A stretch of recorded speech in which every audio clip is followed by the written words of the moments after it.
Welcome to this episode of the Business of Practice podcast, where we focus on the physical, financial, and human sides of equine veterinary medicine.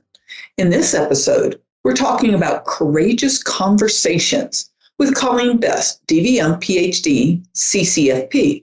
I'm your host, Kim Brown, publisher of Equimanagement. The Business of Practice podcast is brought to you in 2022 by CareCredit.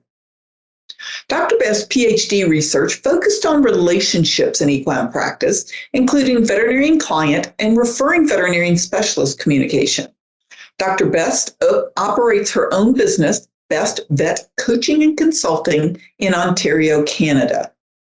Thank you, Dr. Best, for joining us today to talk about courageous conversations. Thanks, Kim. I'm happy to be here. In an article that you wrote for Equimanagement on this topic, you said, and I quote, "I prefer to think of conversations in which difficult news is shared as courageous conversations rather than conversations in which bad news is delivered."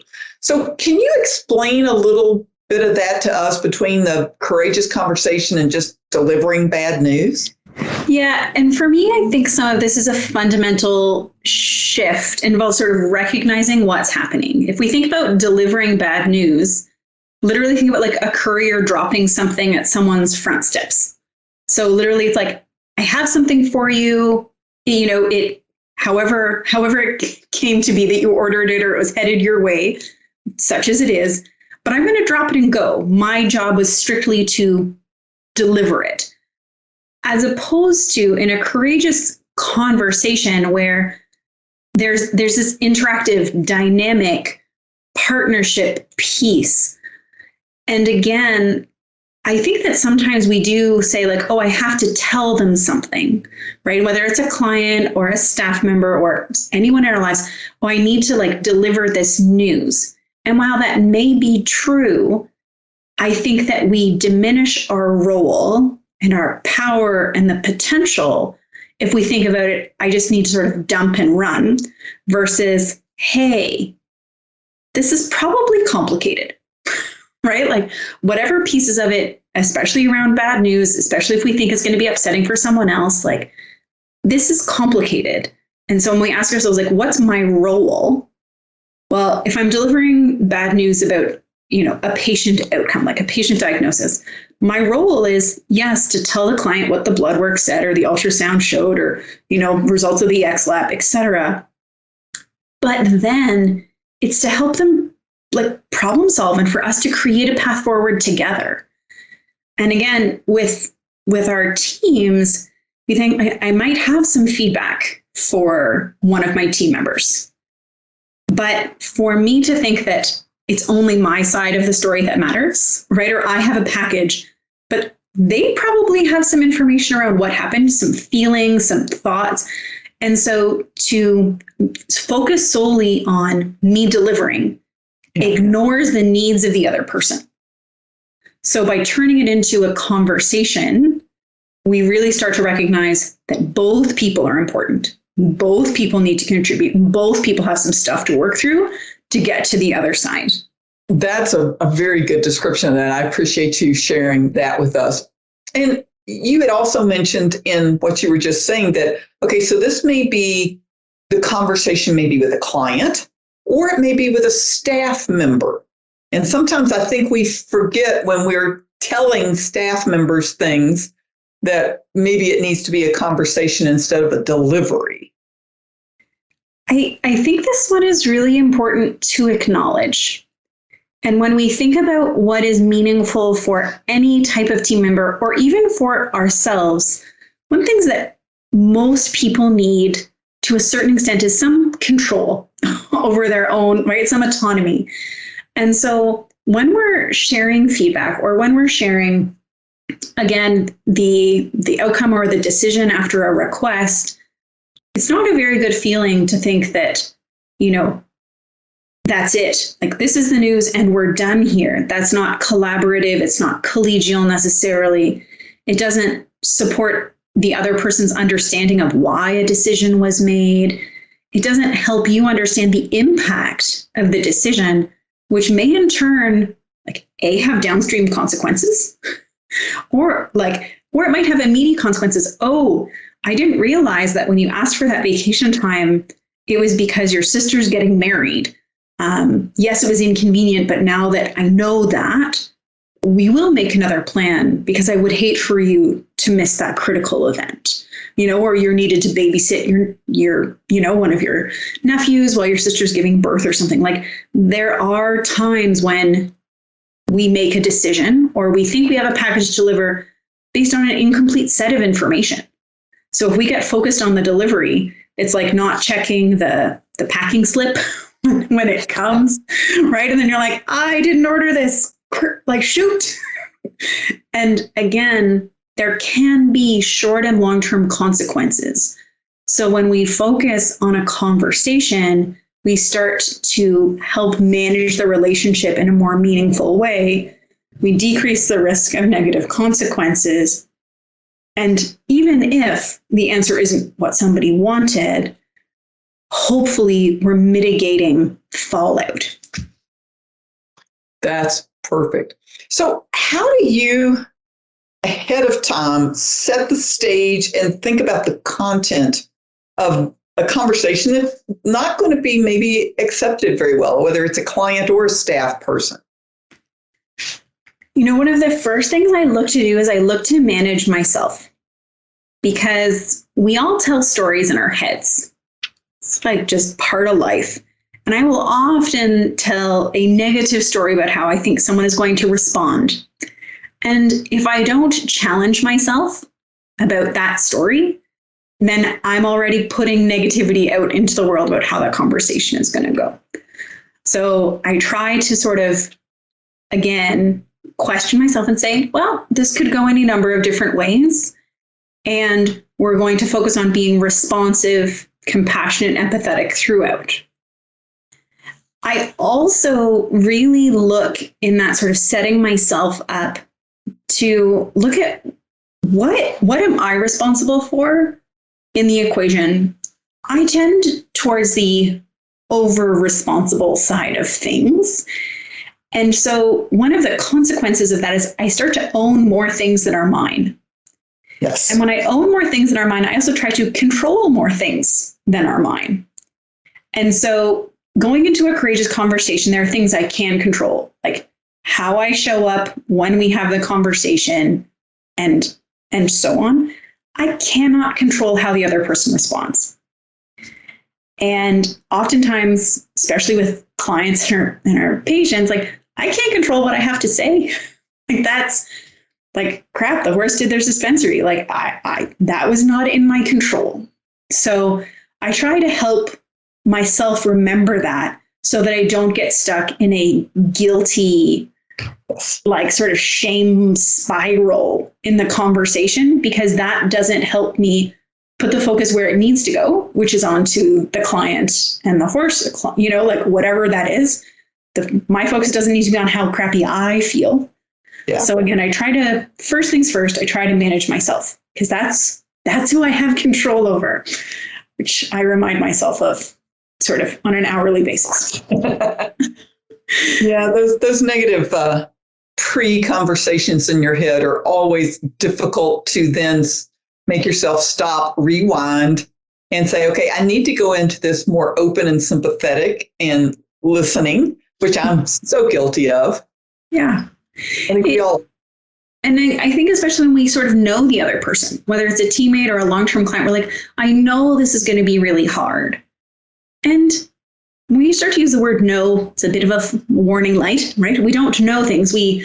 Frankly, we assume or we imagine, we believe, but it's a good time to be like, this might be difficult. I am going to be prepared. My Kleenex box is never far, right? I will be prepared for a strong emotional response. It's a good idea. I am not going to own it, though, right? I'm going to own my piece, which is showing up, being the best vet, being the best sort of supportive teammate that I can. I also think that attending to timing is really important. And even sometimes who's in the room, depending on, again, my thoughts or my ideas around how the news is going to be received, sometimes it is, okay, well, is the barn manager going to be there for the owner? Because my job is not, my job is some emotional support in the moment, but I am not someone's permanent everyday support. So again, thinking about sort of who needs to be there. And especially for me, sometimes, hey, am I leaving something to the end of the day that is either going to wreck my whole day leading up to it, or is it going to be everyone's too tired and trying to get out the door at the end of the day? Or is it best done at the end of the day so a teammate can go home and have some quiet time and not have to be at work after having some uncomfortable news? So there are lots of different, and again, I don't think there's any right way, but I think there are ways to be intentional around how we sort of create space. And I think that's really important. We need to create some space for the conversation.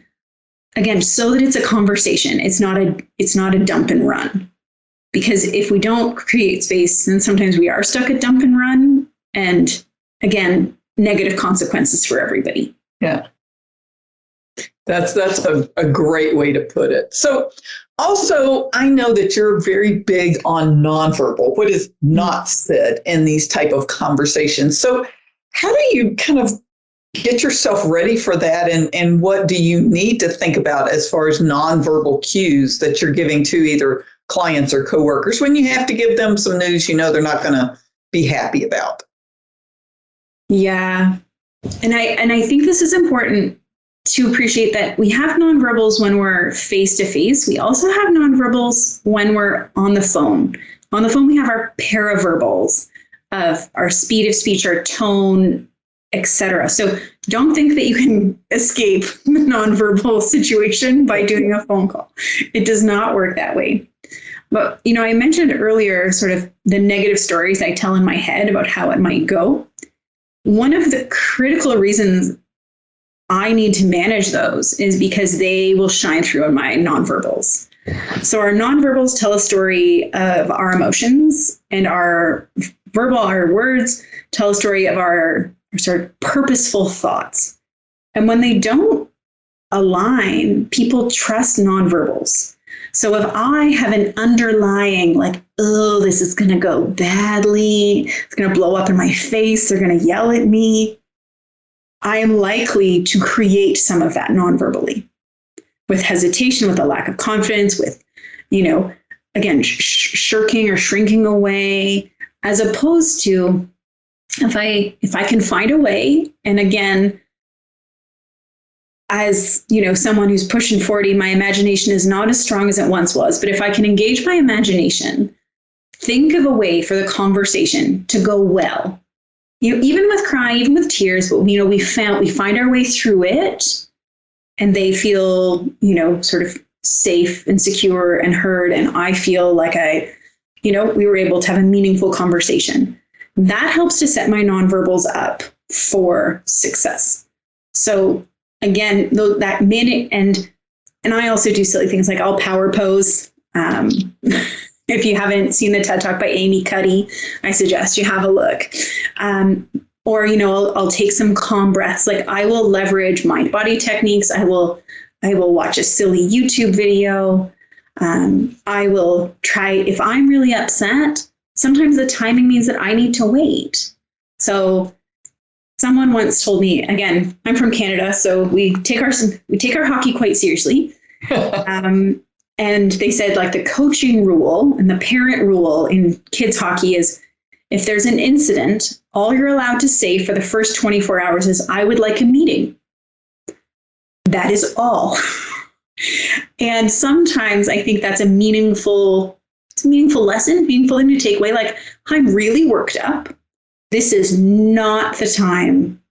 Or if it's a patient that, has a special place in my heart, and we get bad lab results, but it's not it's not time sensitive, I might take overnight to process it. And I might call might find a time to talk about it.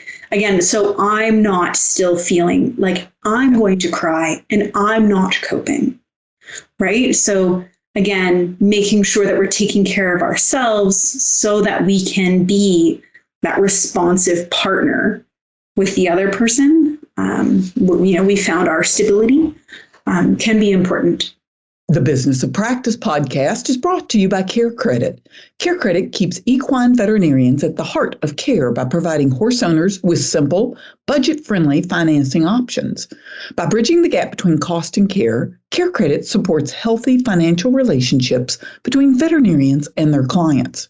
It can help them move forward with care a horse needs whenever and wherever it's needed. And let's talk about something, I had talked about this before, partnership conversations or co-creating solutions you have mentioned. Let's define that and talk through that a little bit.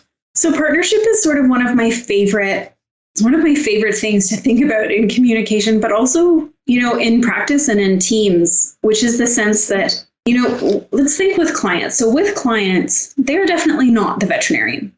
There is a power differential between the two of us, even with the most tricky client. They are not a veterinarian.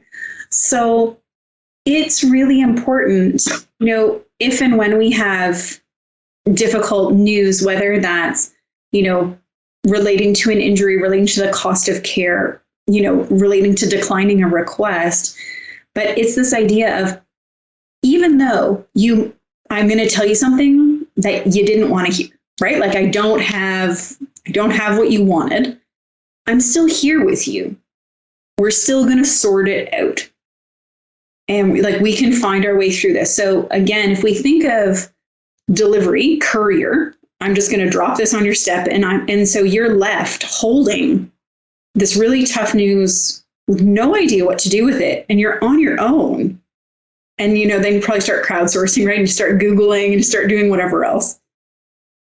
The difference between, that and, a conversation, which is, hey, I'm coming to you. And yeah, maybe we need to open because it's been really anxious. I have results for you. Say like, hey, Dr. B, what's happening? And I'm like, really bad news, it's this. But then I'm going to stand there with you. They're like, I know this wasn't what you wanted. And I think there are probably lots of things we need to talk through right now about what might be coming, right? What this might mean, to maybe your daughter who wanted to go to Young Riders, to all of the other pieces. But I'm here with you. You're not on your own. And the same with a team member. We want our teams to be supported. Even when, again, there's a power differential if we're the boss, or again, we're the vet, right? And if we're not the boss, we're still the vet. But there are still some ways to talk through what's happening, right? And to say okay, well, maybe we need to make a plan so that it's different in the future. Maybe you need something different from me. So in many courageous conversations with team members, when they're around feedback or sharing something, part of partnership to me means the acknowledgement that I have learning to do too. And whether it's learning about what was going on for the other person, what they needs, what their needs were, and how I can best meet them.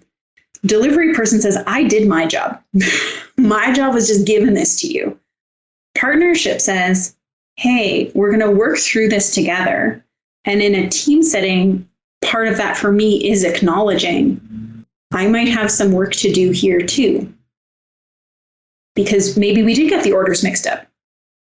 Maybe I did misunderstand, maybe lots of things.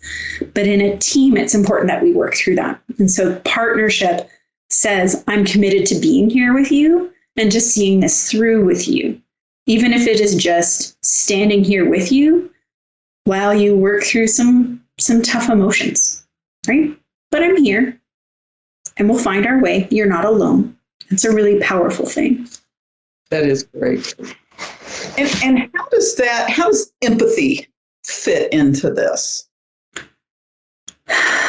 Empathy is almost the center of my universe from the standpoint of it's sort of the culmination of so many important things. So when we seek to be empathetic, and again, from a communication standpoint, it starts with curiosity. it starts with, hey, what is the other person's experience? And not what is the other person's experience from my perspective, but from their perspective. So it requires asking questions, requires listening. And then the flip side is offering them support based on what you understand about their situation. So, again, for me, part of empathy is this sort of tacit acknowledgement that I don't know what their experience is. Even if they're my road tech and we're in the truck all the time, I still don't know with certainty what's going on for them until they tell me. And even then, there are probably some things they're not going to tell me. And that's okay. But I need to ask. I need to be open to hearing about it. It's really important to acknowledge that empathy is not agreement. And empathy is also not,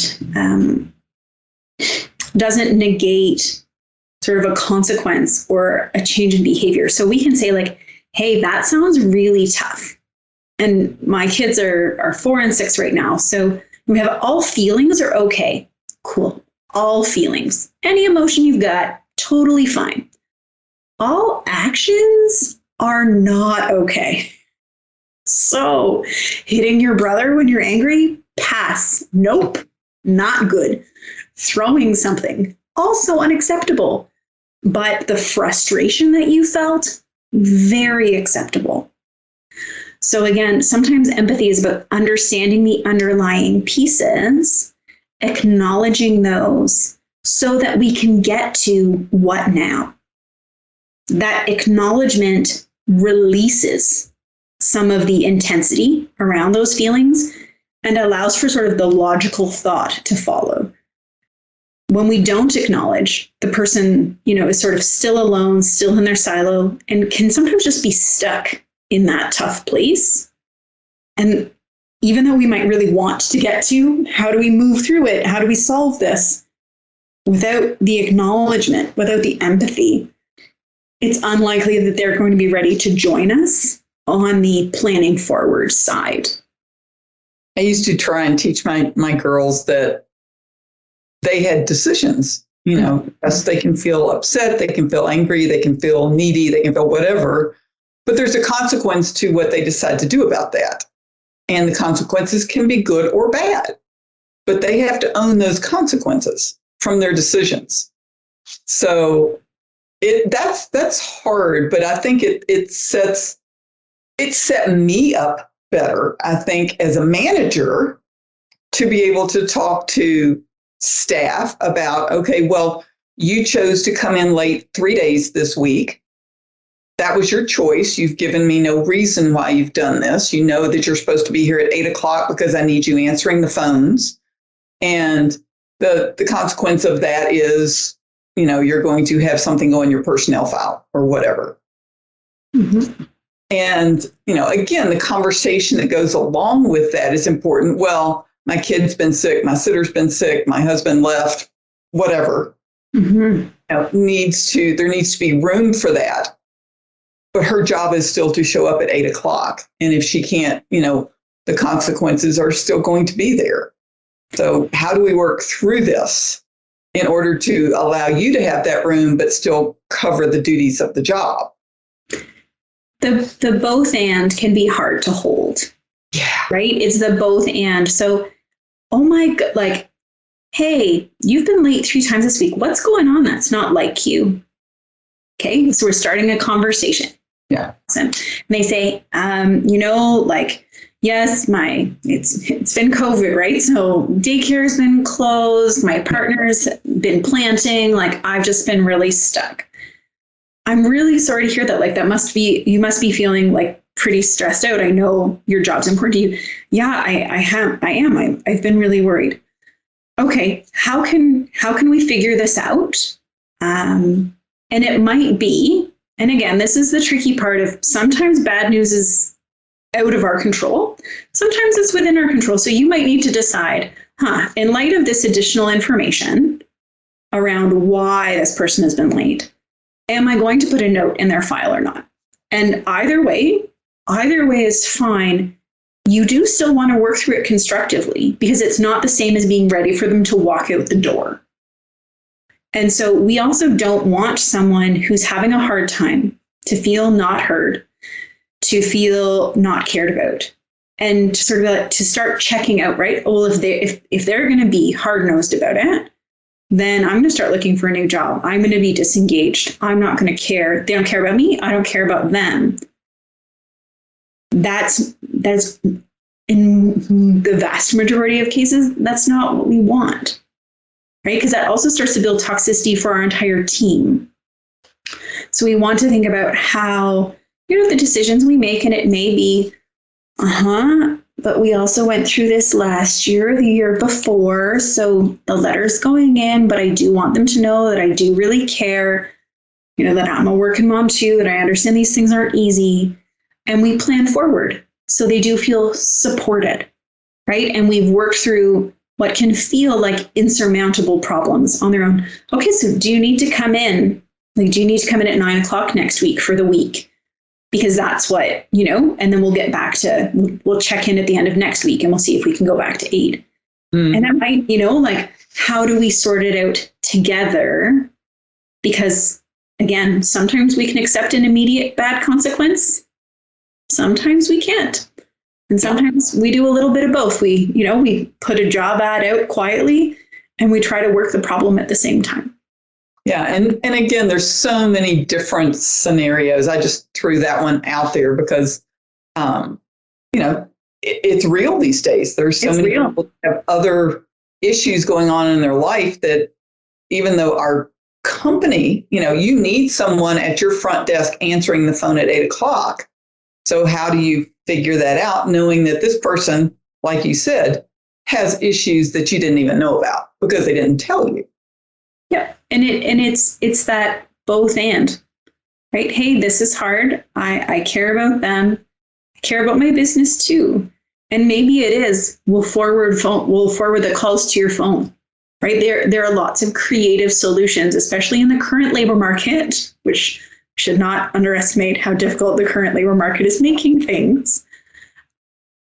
We can still be empathetic and hold someone accountable. Yes. Empathy and responsibility are not mutually exclusive. It's simply accountability and responsibility in a space of caring. And that, again, like my little kids, right? No, you cannot throw this at your brother. I didn't stop loving you though. I didn't I did get that he baited you. And this was complicated. It doesn't make it okay. Right. But I can see how this happened and it's hard and we need to troubleshoot going forward. Yeah. Yeah. That's awesome.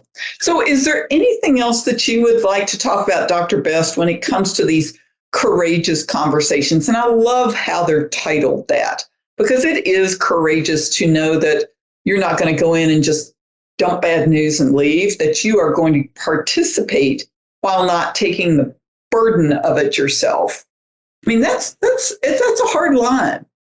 It's a really hard line.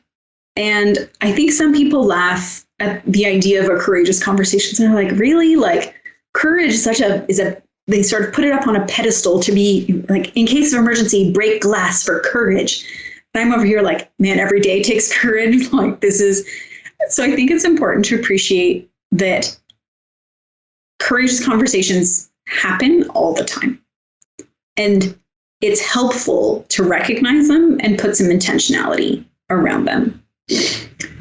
I also think that, this idea of courageous conversations does start within ourselves. And especially when it comes to things, sort of our ideas or challenges around boundaries or the teams we work in, one thing that is become increasingly apparent to me is this idea that when I go down, frankly, one of my favorite paths, which is discretion is the better part of valor. God knows I love it. I say it a lot. There are times when not having a conversation has really unfortunate consequences. Yeah. And sometimes those consequences are mine, now I have a bad feeling because someone, I didn't like being treated this way, or I'm working late, or I've missed this important thing in my life. Or again, in a team where, I don't want to say bad behavior, because again, no one here is a child, but whether it's an inappropriate workplace behavior or something else goes unaddressed, there are not only consequences for your relationship with that team member, but the entire team who is now having to manage that type of behavior in a workplace setting with no consequences. So I have been getting more comfortable with being uncomfortable and appreciating that I need to own what is my responsibility for my, my workplace environment, my client relations, and so on, to the point that, hey, people aren't mind readers. They don't know how I expect to be treated, or frankly, what the impact of their behavior is on me. So some of that courage is also the courage I need to stand up for what I need. Like to say, oh, hey, in this situation, this comment, this equation, this work, this dynamic is harming me. And harm is a big word, and I used it on purpose, but this has negative consequences for me. And I'm going to dig in, find some courage, ditch discretion for a minute and say, I've used my imagination to believe that this could be different, and I would like it to be different. So now I'm going to create an opportunity for better things are yet to come by having this conversation. And again, no one likes people who reframe challenges as opportunities. They get branded as irritating optimists. I'm not going to do that. I'm just going to throw out there that it is possible that by digging in and finding some courage, that you can change something you thought wasn't able to be changed. And that, I think, is an area of growth for me, but is just something important to consider when we're saying, like, do I pick this up or do I not? So it's worth thinking about. That's great. Well, thank you so much, Dr. Best. And thank all of our audience for joining us for the Business Practice Podcast. And a big thanks to our sponsor, CareCredit, for giving us the space to talk about some of these issues.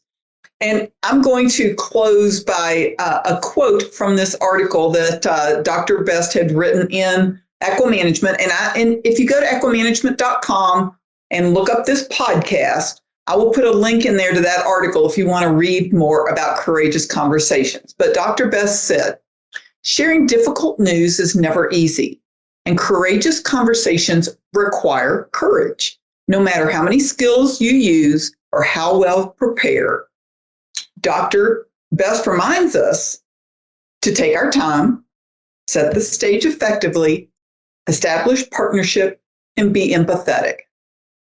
And that's a lot. It's a lot. It's a lot.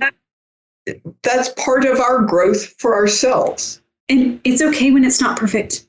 Like, says the communication person, just in case you're curious, sometimes there's no feeling good at the end. There's just feeling okay, or there's less hangover than there might have been. And that doesn't mean you did a bad job. It means you're human, and we have a tough job to do. That's true. And again, thank you very much for joining us. And we invite everybody to visit equimanagement.com or your favorite podcast network to hear each episode of the Business of Practice. And if you have any questions or suggestions, contact me via email at kbrown, that's the letter K Brown, at equinenetwork.com. Thank you for joining us.